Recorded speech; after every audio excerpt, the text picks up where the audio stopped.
A look back at the last time we saw a tornado of this magnitude in Central Florida. It happened back in 1998, nearly 30 years ago. Yeah, tonight we're hearing from one man who lived through that event and also today's storms.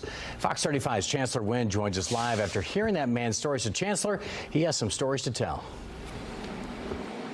Yeah, John Marlisa, when a serious tornado touches down in Central Florida like the one this morning, some people who lived through those historic and deadly tornadoes back in 1998, they think back to those terrifying moments over 27 years ago. In fact, take a look at this memorial. This is Lake Jessup Park, and this memorial lists the names of the people in Seminole County who were killed that tragic night. Now, families here in Seminole County say they will never forget what they went through.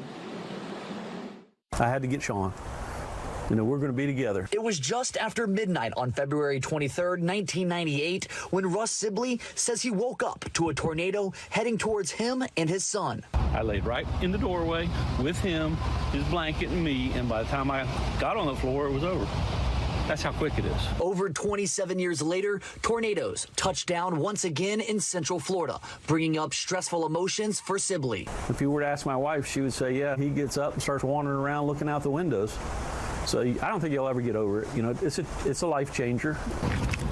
As Sibley flips through photos of the wreckage from the deadly tornadoes in 1998. The floor is somewhere in here, and they ended up over here in this ditch over here. Sibley says he remembers searching for his neighbors. There was a baby, like 2 or 3 years old, that they didn't know where she was, and we found her alive. The National Weather Service says the tornadoes killed 42 people that night. But I think in the morning when we were able to get to Sanford Avenue and learn that one of our neighbors had passed and then that the others were missing and stuff, that's when we really got the full impact. Sibley's photo album shows limbs torn from trees, homes ripped apart. So the insulation stuck in the trees. And friends coming together to help those in need. They all came over and helped me. We put the roof back over. They helped us cut trees. And then the next thing you know, here come Salvation Army with dinner.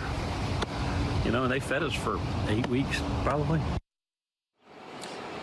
Now, Russ Sibley says he remains thankful to those organizations like the Salvation Army. In fact, to this day, he tells me they continue donating to the Salvation Army each year. Reporting live in Seminole County, Chancellor Wynn, Fox 35 News. Wow.